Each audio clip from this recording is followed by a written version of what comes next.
I was just scrolling through Instagram just a couple days ago, and I stumbled upon quite an interesting quote from Titans quarterback Will Levis. He mentioned to this reporter he was a top 32 quarterback in the NFL, and I thought to myself, that doesn't really add up to me. That's like me saying I'm a top 32 chef in America just because I own an air fryer.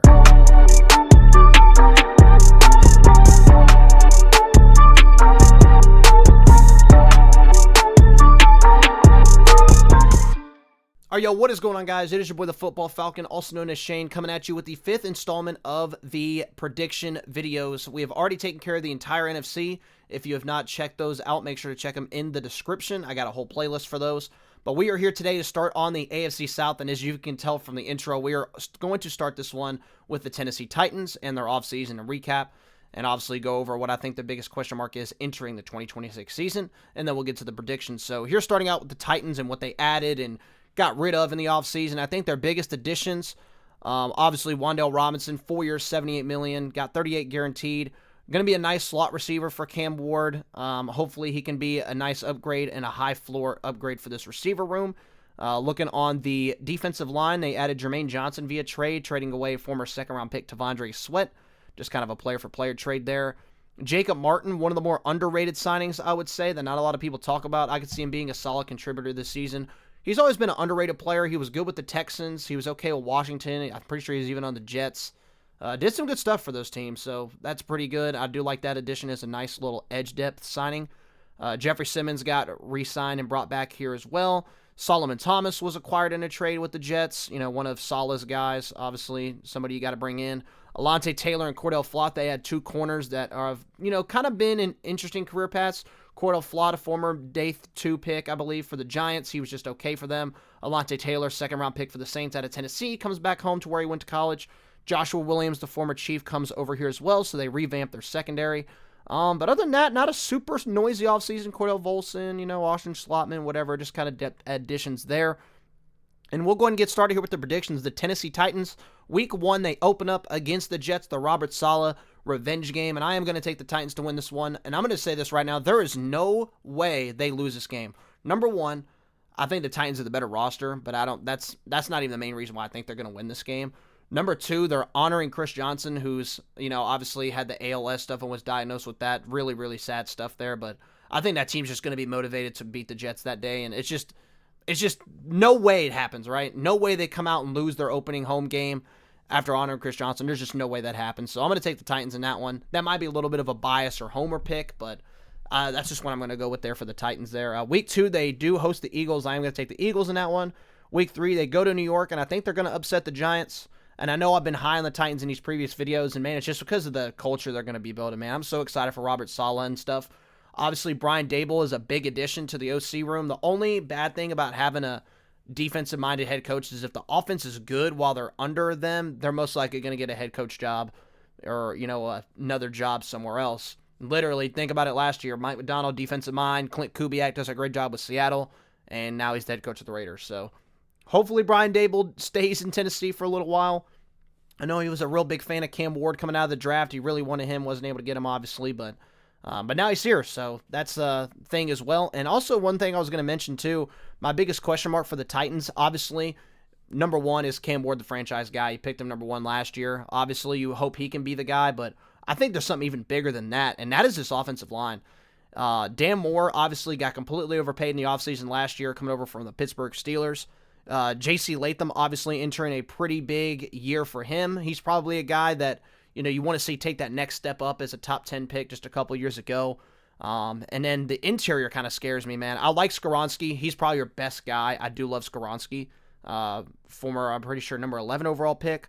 But Austin Schlottman, Pat Coogan, the 5th round pick, I believe out of Iowa. Correct me if I'm wrong there. And then Cordell Volson, very decent options, but like they're Band-Aid options at best there on the interior. It absolutely terrifies me, I'm not going to lie to you, but I do like what they did in the receiver room as well. And we didn't even talk about Carnell Tate, who was the number 4 overall pick in this draft. That was probably their biggest, quote, addition, because that's a pretty big investment for a receiver. Big fan of him. Definitely think number 4 was a little rich for him when he was picked, but I was definitely surprised. I thought the Titans were going to go, everybody had the mock that was like going Jeremiah Love or, going Arvo Reese or something like that. But they go the Carnell Tate route, which I don't hate. But I think this offense is going to be fun this year, but we'll continue here with these predictions. They got to go to Baltimore in Week 4. Derrick Henry's first time playing the Titans. I'm pretty sure when he was a Raven. I am going to take the Ravens in this one. I just think Lamar and the Ravens are just a better team, and they match up well against Tennessee's defense and their personnel, so I'm going to take them there. Week 5, the Titans host the Houston Texans. That's going to be a fun one. This is going to be a tough one for the Titans to win, though, unfortunately. I'm going to take the Texans in that one. I just think the Texans get the best of the Titans twice this year. As long as C.J. Stroud's just half decent, right? That's going to be a team we talk about later in this video, but man, there's just so much to ride on the Texans with C.J. Stroud, but that's neither here nor there. Week 6, they do got to go to Indianapolis to play the Colts. I do think the Colts get the best of them this time around. I think the Colts, probably are going to be one of those teams better early in the season, but they're still kind of a middle-of-the-road team, so give me the Colts in that one. Week 7, they do host the Cleveland Browns, and I do think the Titans pull that one out and get the job done against Cleveland. I think Cleveland's going to be a team, man. It's just one of the worst quarterback rooms in the NFL. I'm not high on Shador, obviously Deshaun Watson, Dylan Gabriel. I mean, it's an absolute train wreck over there in the quarterback room, and we'll get to them in a couple videos, but I'm going to take the Titans in that one. And then they got to go to Cincinnati to play the Bengals. I did say I was really high on this Bengals team and their odds to, even make the Super Bowl.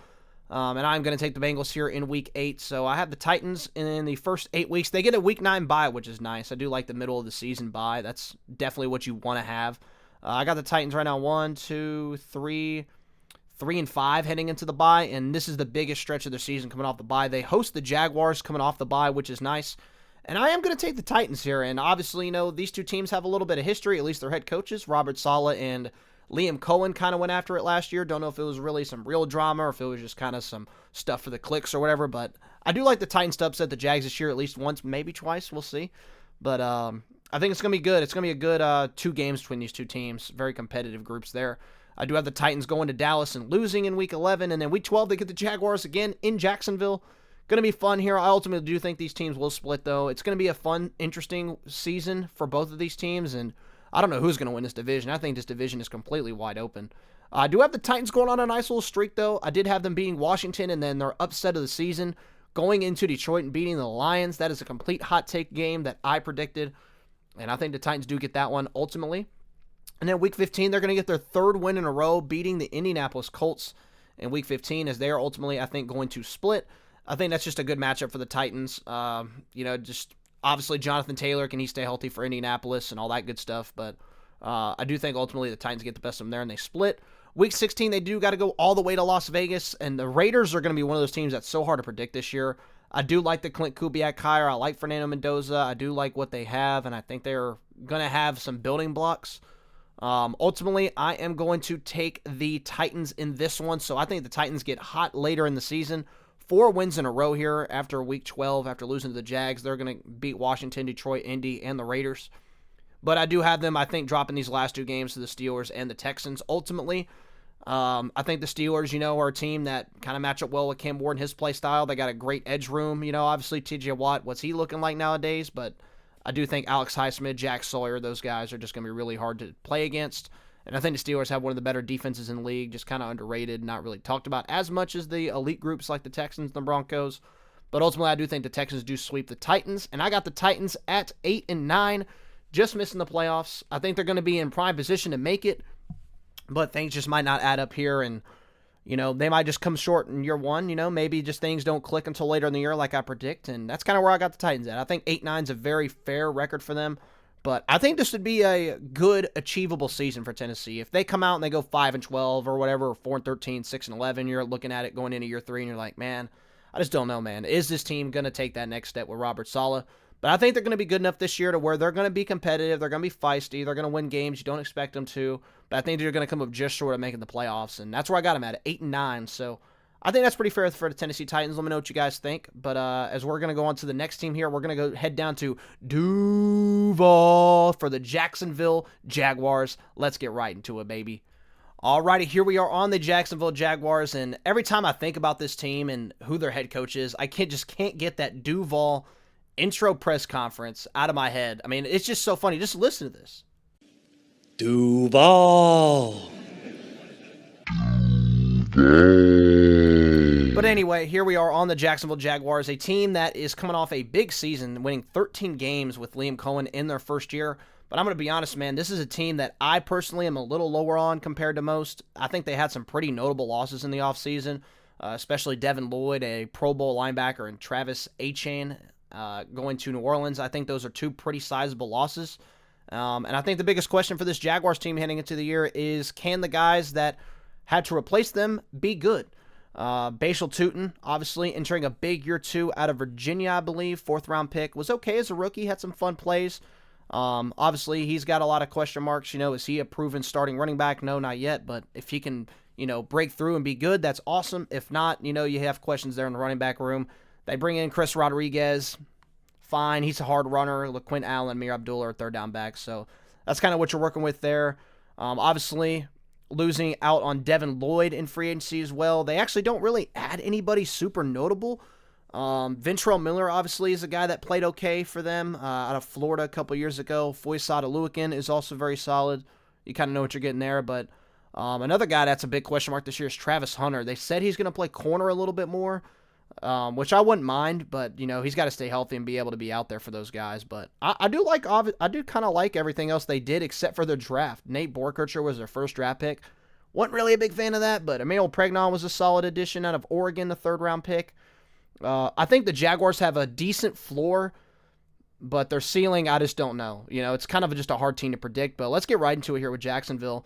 They open up week 1 against the Cleveland Browns. They are at home, which is nice, and I'm going to say that they start the season 1-0. Never forget when they, I'm pretty sure it was 2020, the COVID year.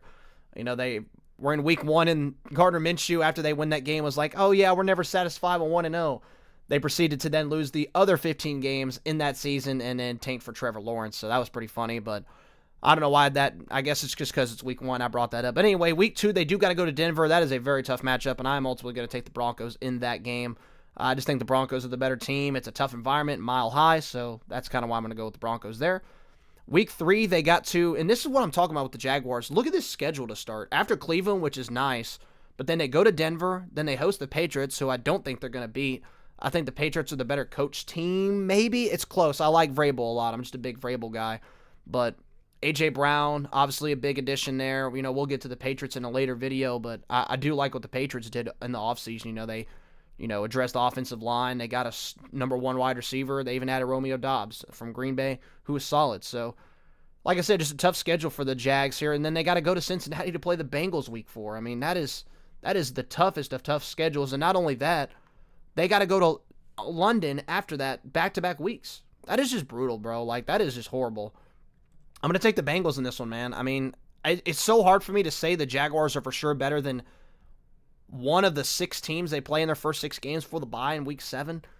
That's just tough. But I do think they are ultimately going to split with the Texans. I think they are going to get them once. But, man, this is a tough start for the Jags. Got them at 2-4 early on. I mean, it's just a brutal stretch of games to start the season. Week 8, they do get the Indianapolis Colts off bye, which is nice. I am going to take the Jags to get back, or 3 wins in a row there. I do have them beating the Eagles in an upset as well. So, yeah, give me the Jags to kind of get a little hot here. I think I have them actually 3-3 at the bye. But I'm going to take them there. And then they got to go to Baltimore on a Thursday night. That's just a tough matchup. I'm going to take the Ravens in that one. Short week, Lamar Jackson, that's just a tough matchup. And we didn't really, another thing about this Jaguars team is their cornerback room is very questionable as well. Obviously, they have Travis Hunter, who's nice, but I like Monteric Brown, and Jordan Lewis is fine, but if one of these guys goes down, they're in a really bad spot, so that's kind of where I'm at. Another big concern for this Jags team is their secondary. I do like their safeties, but the cornerback room more specifically outside of maybe Travis Hunter. But then week 10, they go to the Titans and lose. Week 11, they go to the Giants and lose. Week 12, they host the Titans and win. 13, they go to Chicago and lose. Week 14, they get the Steelers on a Monday night. I do ultimately think the Jaguars can win this one. I'm going to take the Jaguars. I just think, their offense is a little more modernized and can do some good things. I just don't know about Mike McCarthy as a head coach with the Steelers, but I could be completely wrong on that. We'll see. Week 15, they got the Houston Texans. I am going to take Houston in that game. I do think they ultimately split. And then week 18, they go to Indy to play the Colts. I do think they get the best of the Colts twice and do split them. So that is going to be the Jacksonville Jaguars, and I've got them at 8-9 as well. A little lower on this team this year, man. I think this team is due for regression. This could come back to bite me in the butt. I could be completely wrong about this team, but I don't know, man. There's just a lot of questions with this team, and especially the roster. If Liam Cohen can, elevate this roster into a 10, 11 win team, I could see a world where that happens. But, they won 13 games last year and they had a lot of things go their way. It's just hard for me to see that happen again. So hopefully I'm wrong, but I got the Jaguars at 8-9, probably just missing the playoffs. But I think this AFC is completely wide open. I think the NFC is a little more stand pat maybe on where I think teams will finish, but this one's a little harder, man. So that's where I got the Jacksonville Jaguars. You guys let me know, and we're going to go down to the H-Town to do the Houston Texans next. So let's get underway there in Houston. Alrighty, and here we are on the Houston Texans, and I'm going to tell you one thing just before we get started. I am very, very bullish on this team this year. I think they're going to be a really, really good team, but I want to just go in and get it out the way. I think the biggest question mark for this team is number 7, C.J. Stroud.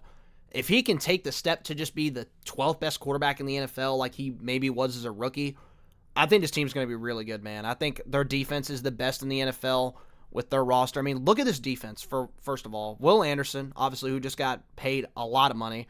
Danielle Hunter. Sheldon Rankins is solid as a veteran. They got Kay McDonald somehow in the second round. I don't even know how that was possible, but okay, I guess. They brought in Jadeveon Clowney to come back to this team, which is cool, which, honestly, he was the Cowboys' best pass rusher last year if we're talking sack numbers. So having him as like a third, fourth option on the edge is pretty scary. Derek Stingley, obviously, an all-pro corner. He got locked up long-term. Kamari Lassiter, Jalen Petrie. I mean, this is such a fun defense, and they got everything. And then, obviously, the linebackers, Henry To'oTo'o, who was one of my favorite guys, Alabama guy. And then Azeez Al-Shire as well. I mean, they got it all, man. Reed Blankenship came in here as well in the offseason. As we take a look at their offseason, they trade for David Montgomery. After the Joe Mixon debacle there, I think he had a foot injury and just wasn't able to get back to his form. So they go and trade for Dave Montgomery, giving up Juice Scruggs and a 4th-round pick and getting a 7th back. I like that addition. He's a hard-nosed runner, which is the kind of, physicality the Texans need in the run game, and that's kind of how they're going to play. So I like it. Tight end, they had Foster Moreau, the former Saint and Raider.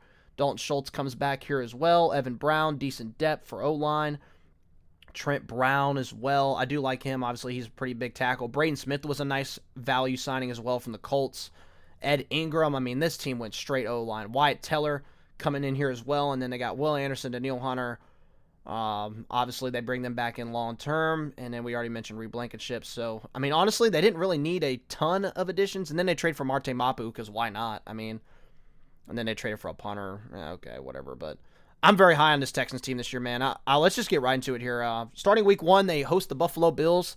Give me the Texans, man. Kind of a hot take to take the Texans early in the season, but I think the Texans are a team that's going to be, boom, ready to go because their head coach, obviously, has been there. He's established. He's a locker room leader.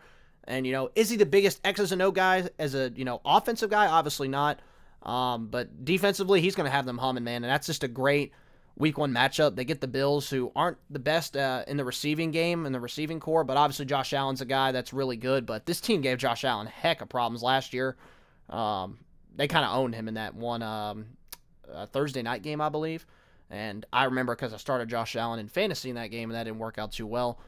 Week 2, they do get the Cincinnati Bengals, and I think the Texans are going to start out hot and get to 2-0. I do think the Bengals, they have those early, season hiccups where they're going to lose games, and, that's just going to happen. And I think the Texans are just ultimately going to get the best of them in that game. Week 3, they do get the Indianapolis Colts. I do think the Colts get them once this year, and they ultimately probably will split.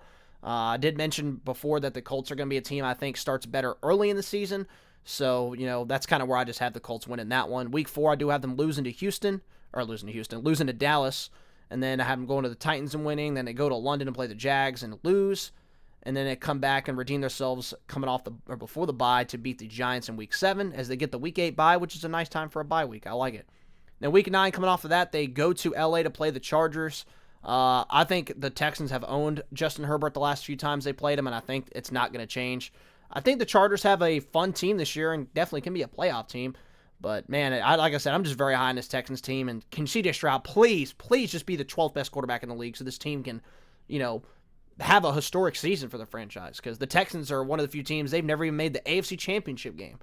I think this is the year they really could do that if they put it together. But, then Deshaun Watson revenge game. They go to Cleveland to play the Browns. I'm going to take the Texans in that one as well.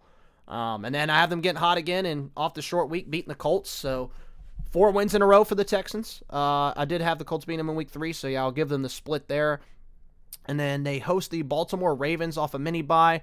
I do think the Ravens are going to get the best of them in that one. I think it's going to be a close game, though, but I think it's just one of those games where Baltimore just, Lamar Jackson's going to be Lamar in one of those games. He gives any defense problems, let alone at, mediocre ones. But the Texans are a great one, but every defense has their off game. It's just going to happen.